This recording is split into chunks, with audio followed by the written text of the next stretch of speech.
Hi everyone. Okay, so you're probably going to think, what the hell is wrong with this woman? Because she's more online than she's offline.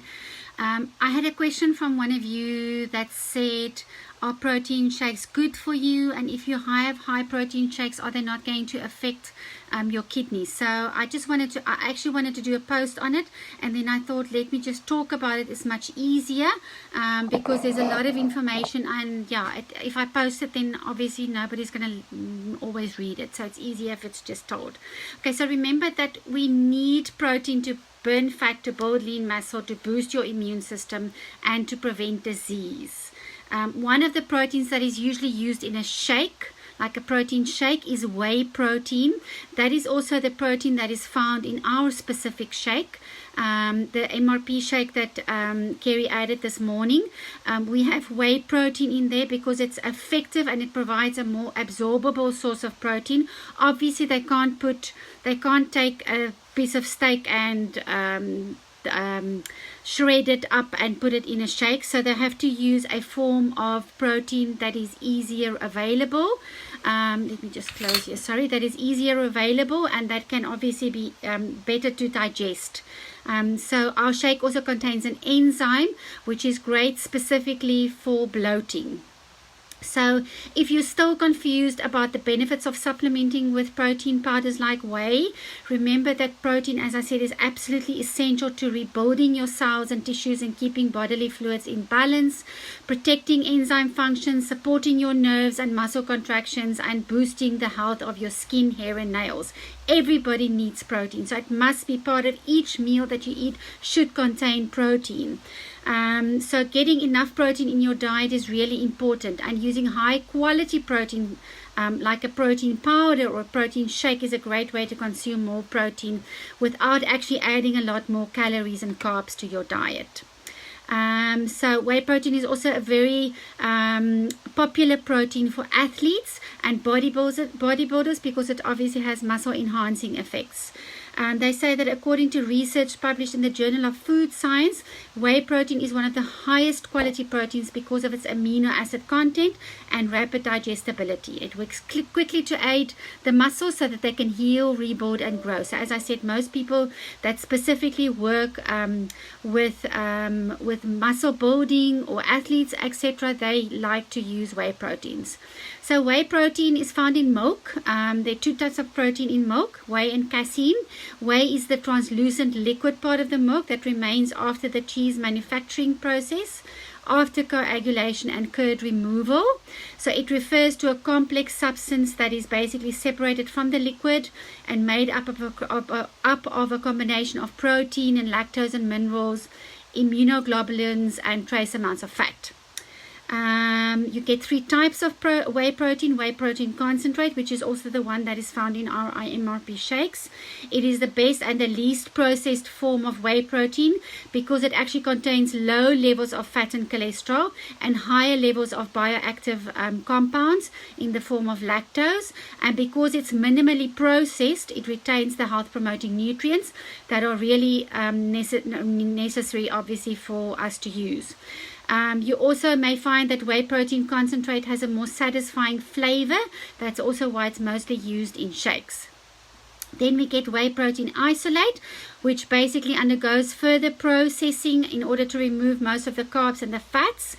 So it's a good form of whey protein, but it has a lower lactose content, but it's obviously not as good as the whey protein concentrate. And then the last one is the whey protein hydrolysate, which is obviously hydrolyzed, and then larger proteins are broken down into smaller digestible pieces and then broken down with heat and enzymes or acids, and this means that it's even more rapidly absorbed, and they do increase blood insulin levels, so this is not necessarily a good form of whey protein.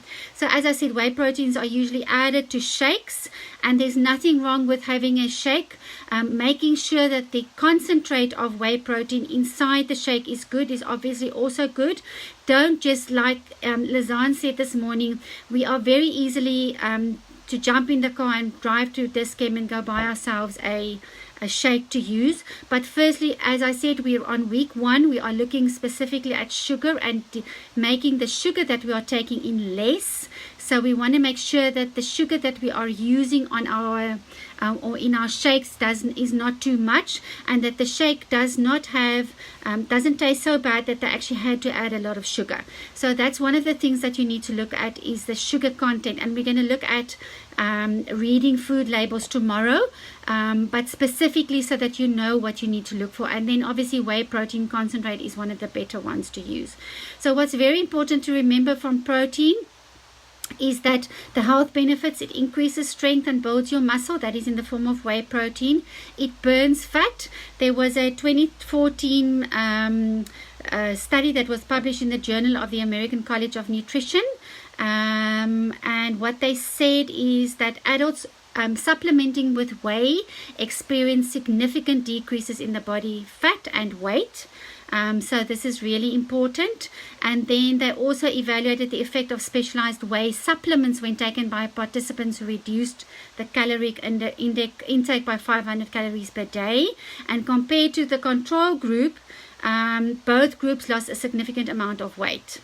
Then it reduces cravings because it affects both ghrelin and leptin, which are two hormones that are really, really important to help regulate your appetite. Leptin primarily affects your energy balance, which helps suppress food intake, while ghrelin regulates your hunger and plays a role in meal initiation. So if we are leptin and ghrelin, what do we call it? Leptin and ghrelin resistant, then obviously it's going to affect the way we eat and what we eat. So we want to work on that as well, but we'll talk about that in the week that we're talking about hormones. These hormones actually work together to tell the body when you need to eat. Studies show that in obese patients, the circulating levels of leptin are typically increased, whereas the ghrelin levels are decreased. Remember, ghrelin regulates hunger. So whey helps balance out the leptin and the ghrelin secretion, thereby decreasing your hunger cravings. Okay, there we are again. Hi, Heather.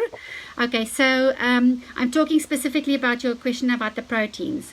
And in a 2013 study in the Mediterranean Journal of Nutrition, they found that whey protein can help reduce a caloric intake as a result of various physiological mechanisms.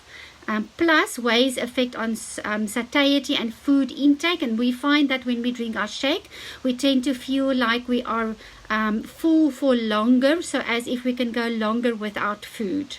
Is mediated by the release of ghrelin and other satiety-inducing hormones, and these hormones are released in the gastrointestinal system after protein consumption, which means that you then feel full, and ghrelin tells your body that you can stop eating.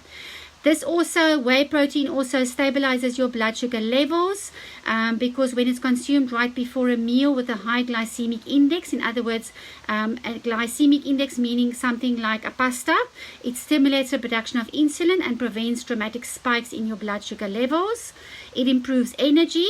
It increases glycogen, which is a source of energy during exercise or heavy activity, and it enhances the effect of leptin. Remember, leptin is a very important hormone that affects energy balance. Because whey is easily digested and assessed by the body, it's also converted into energy quickly and can help naturally boost energy levels.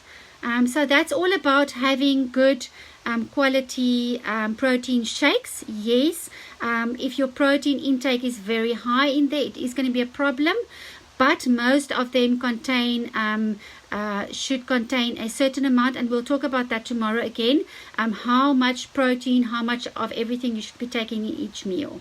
So remember that your protein or your whey protein is also an antioxidant. It contains glutathione, which is really important to protect the body from cell damage and cancer and against diseases such as Parkinson's or Alzheimer's. So it's important that you realize a good quality meal replacement protein, high protein shake, there's nothing wrong with it as long as the whey protein concentrate in there is a good one. Secondly, if it doesn't contain a lot of sugar, which is really, really important because we don't want it to taste so bad that it's got so much sugar so that it tastes better. And we want it to be something that's me for now. So I don't know what's happening with the signal. That's me for now. I hope that helped you, Heather. So yes, if you want to know more about the shake, there are obviously other shakes on the market. Again, if you've got a shake that you are looking at, please send us a copy or a picture of the label so that we can have a look at it and we can help you guys determine whether it is a good shake to use as a meal replacement, if that is what you want to do. Not everybody likes taking shakes. Some people like having food, which is better, obviously. But in a world where we live today, where we're on the move the whole time and we need to think of ourselves as women, we're always busy looking at everybody to be happy, etc. Then this is really important for you to understand that a shake is a good way so that there's not a lot of prep involved. Okay, so have an awesome day, everyone. Bye.